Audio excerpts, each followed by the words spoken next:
Hello दोस्तों, क्या हाल है। आप देख रहे हैं इंपॉर्टेंट और सचोट न्यूज, जहां मिलती हैं आपको देश और दुनिया की तमाम बड़ी खबरें सबसे पहले और सबसे विश्वसनीय रूप में। कृपया वीडियो को लाइक और चैनल को सब्सक्राइब करें और कमेंट बॉक्स में जरूर बताइए कि आप ये वीडियो कहां से देख रहे हैं। तो चलिए शुरू करते हैं आज के वीडियो को।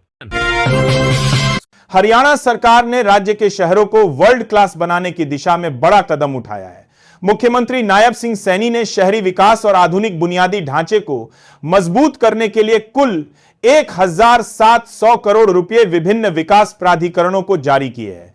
इससे सड़क जलापूर्ति, सीवरेज और ट्रांसपोर्ट जैसी सुविधाओं में तेजी से सुधार होगा। इससे पहले वित्त वर्ष 2025-26 में ईडीसी फंड से 1500 करोड़ रुपए भी जारी किए जा चुके हैं।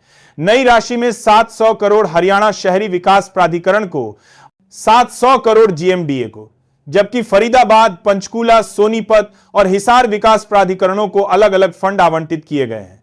सीएम सैनी ने कहा कि सरकार का लक्ष्य हर नागरिक को आधुनिक, सुविधाजनक और सुरक्षित शहरी वातावरण देना है।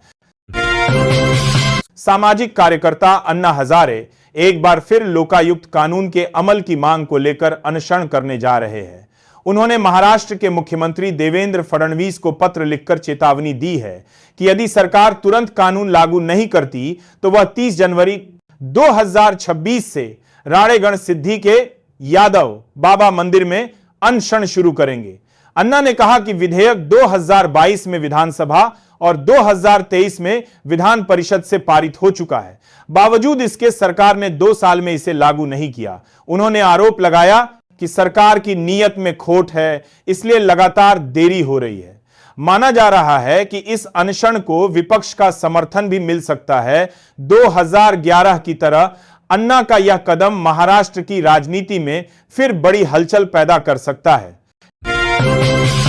हैदराबाद में आयोजित तेलंगाना राइजिंग ग्लोबल समिट के दूसरे दिन पर्यटन क्षेत्र को बड़ा बूस्टर डोज मिला है। राज्य में कुल 745 करोड़ रुपए के निवेश की घोषणा की गई, जिस पर मुख्यमंत्री रेवंत रेड्डी और पर्यटन मंत्री जुपल्ली कृष्णा राव की मौजूदगी में कई राष्ट्रीय और अंतर्राष्ट्रीय कंपनियों ने समझौते किए।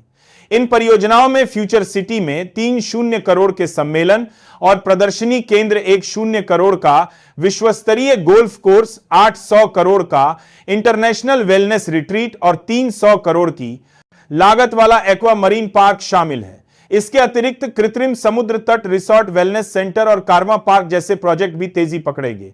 आईएफए और एथेंस इवेंट्स के लिए नई साझेदारियां भी की गई हैं। सरकार पर्यटन को बढ़ावा देने के लिए सिंगल विंडो सिस्टम लागू करने की तैयारी में है। राज्यसभा में वंदे मातरम की 150वीं वर्षगांठ पर बहस के दौरान कांग्रेस महासचिव जयराम रमेश ने भाजपा पर तीखा हमला बोला। उन्होंने कहा कि भाजपा तुष्टीकरण के नाम पर नेहरू को निशाना बनाती है, जबकि इतिहास बताता है कि श्यामा प्रसाद मुखर्जी की हिंदू महासभा ने बंगाल, सिंध और उत्तर पश्चिम सीमांत प्रांत में मुस्लिम लीग के साथ गठबंधन सरकारें बनाई थी। जयराम रमेश ने कहा कि वंदे मातरम को मौजूदा स्वरूप में अपनाने का फैसला गांधी, बोस, पटेल, टैगोर और नेहरू जैसे नेताओं का सामूहिक निर्णय था। जयराम रमेश ने कहा कि बंगाले करने के बाद नेला के खरू। उन्होंने टैगोर के लेख का भी जिक्र किया, जिसमें इस निर्णय की पुष्टि की गई थी।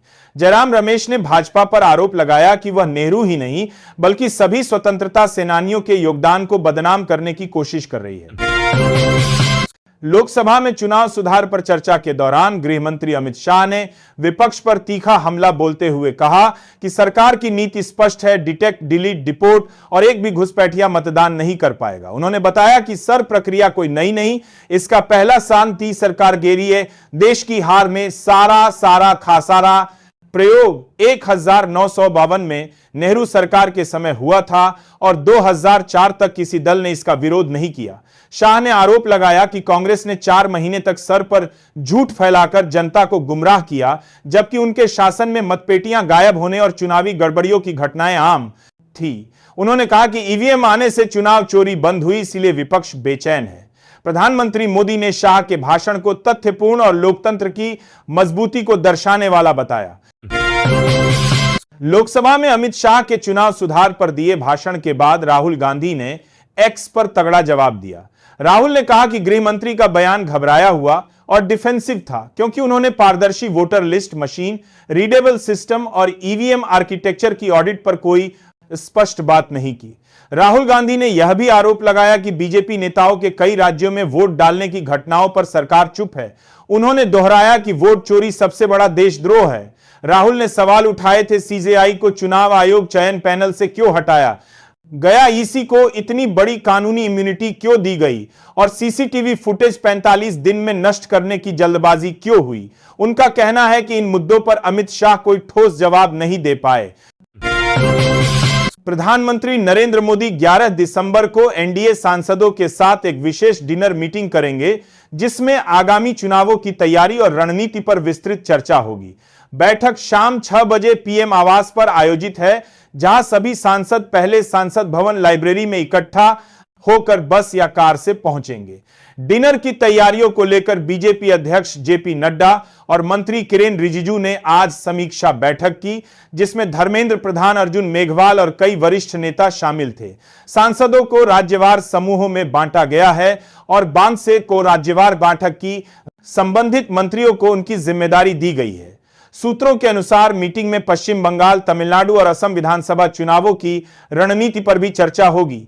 यह डिनर एनडीए की एकजुटता और चुनावी तालमेल को मजबूत करने का महत्वपूर्ण प्रयास माना जा रहा है। प्रधानमंत्री नरेंद्र मोदी के उत्तराधिकारी को लेकर चल रही बहस पर आरएसएस प्रमुख मोहन भागवत ने स्पष्ट कहा कि यह फैसला पूरी तरह बीजेपी और खुद मोदी जी का अधिकार है। तमिलनाडु दौरे पर उनसे जब पूछा गया कि मोदी के बाद देश का नेतृत्व कौन करेगा, तो उन्होंने इसे अपने दायरे से बाहर बताते हुए किसी भी प्रकार की टिप्पणी से इंकार कर दिया। चेन्नई में आरएसएस के शताब्दी समारोह में भागवत ने साफ संकेत दिया कि संघ बीजेपी के अंदर उत्तराधिकार की राजनीति में शामिल नहीं होना चाहता। इसके साथ ही उन्होंने कहा कि भारत को विश्व गुरु बनना है तो जाति और भाषा आधारित विभाजन खत्म करना होगा। तिरुचिरापल्ली में उन्होंने जोर देकर कहा कि संघ की यात्रा धारणाओं के आधार पर समझी गई है, इसलिए जनता के साथ संवाद बढ़ाने और तथ्यात्मक जानकारी साझा करने के लिए नए कार्यक्रम आयोजित किए जा रहे हैं। जमीन के बदले नौकरी घोटाले मामले में लालू प्रसाद यादव और उनके परिवार को फिलहाल राहत मिली है। दिल्ली के राउज एवेन्यू स्थित विशेष सीबीआई कोर्ट ने आरोप तय करने पर सुनवाई टाल दी। सीबीआई ने कोर्ट से आरोपियों की वर्तमान स्थिति बताने के लिए समय मांगा, जिसके बाद अगली तारीख 15 दिसंबर तय की गई। मामला उस अवधि से जुड़ा है जब 2004 से 2009 के बीच लालू यादव रेल मंत्री थे। एजेसी का आरोप है कि पश्चिम मध्य रेलवे जबलपुर में ग्रुप डी पदों पर अनियमित तरीके से भर्तियां की गईं और बदले में उम्मीदवारों की ओर से जमीन के छोटे छोटे टुकड़े लालू परिवार या उनके करीबी लोगों के नाम पर उपहार स्वरूप ट्रांसफर किए गए। सीबीआई ने इसे भ्रष्टाचार, साजिश और नियमों के उल्लंघन से जुड़ा गंभीर मामला बताया है।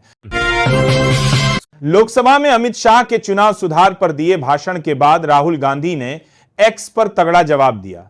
राहुल ने कहा कि गृह मंत्री का बयान घबराया हुआ और डिफेंसिव था, क्योंकि उन्होंने पारदर्शी voter list machine, readable system और ईवीएम आर्किटेक्चर की ऑडिट पर कोई स्पष्ट बात नहीं की। राहुल गांधी ने यह भी आरोप लगाया कि बीजेपी नेताओं के कई राज्यों में वोट डालने की घटनाओं पर सरकार चुप है।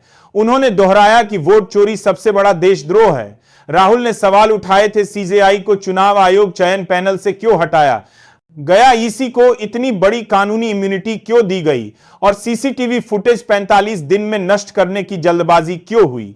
उनका कहना है कि इन मुद्दों पर अमित शाह कोई ठोस जवाब नहीं दे पाए।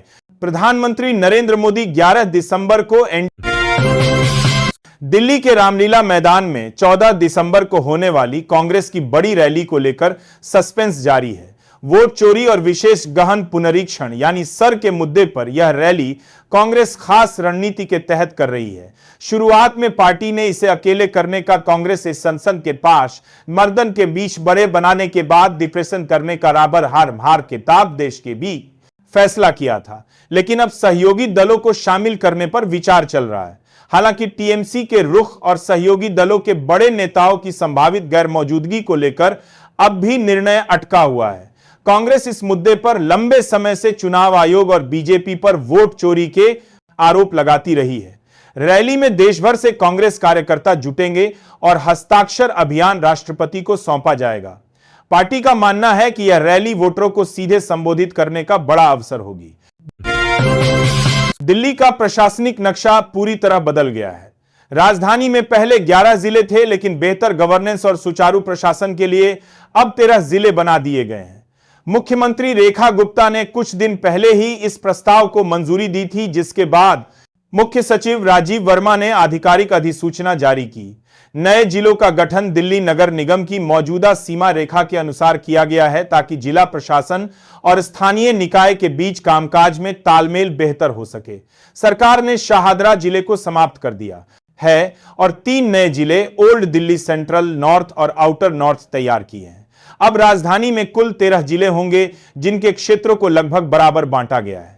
सरकार का दावा है कि इससे प्रशासन पहले से अधिक प्रभावी और तेज होगा। गुजरात के मुख्यमंत्री भूपेंद्र पटेल ने गुजरात एआई स्टैक लॉन्च कर डिजिटल गवर्नेंस को नई रफ्तार दी। उन्होंने बताया कि स्टैक के तहत कृषि एआई योजना, पात्रता जांच, procurement, chatbot, grievance, classifier, document extractor और चैटबोट एक मैनेजमेंट जैसे 6 बड़े एआई टूल सरकारी कामकाज को तेज, सटीक और नागरिक मित्र बनाएंगे। अब सभी सरकारी सेवाएं एक ही डिजिटल प्लेटफॉर्म से मिल सकेंगी और विभागों के बीच डेटा शेयरिंग भी रियल टाइम में होगी। गांधीनगर के महात्मा मंदिर में आयोजित एआई इंपैक्ट कॉन्फ्रेंस में इस स्टैक के साथ गुजरात क्लाउड एडॉप्शन गाइडलाइंस 2025 भी जारी की गई।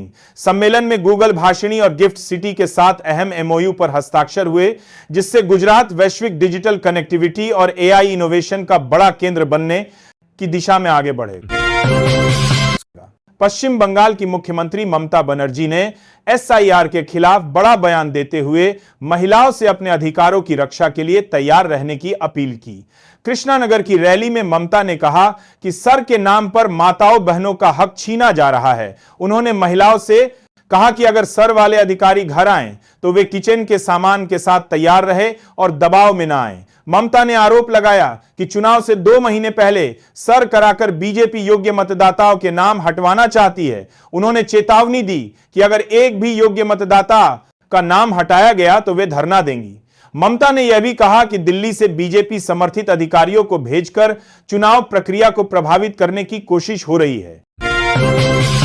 दिल्ली के रामलीला मैदान में 14 दिसंबर को होने वाली कांग्रेस की बड़ी रैली को लेकर सस्पेंस जारी है। वोट चोरी और विशेष गहन पुनरीक्षण यानी सर के मुद्दे पर यह रैली कांग्रेस खास रणनीति के तहत कर रही है। शुरुआत में पार्टी ने इसे अकेले करने का कांग्रेस इस संसद के पास मर्दन के बीच बड़े बनाने के बाद डिप्रेशन करने का राबर हार किताब देश के भी फैसला किया था, लेकिन अब सहयोगी दलों को शामिल करने पर विचार चल रहा है।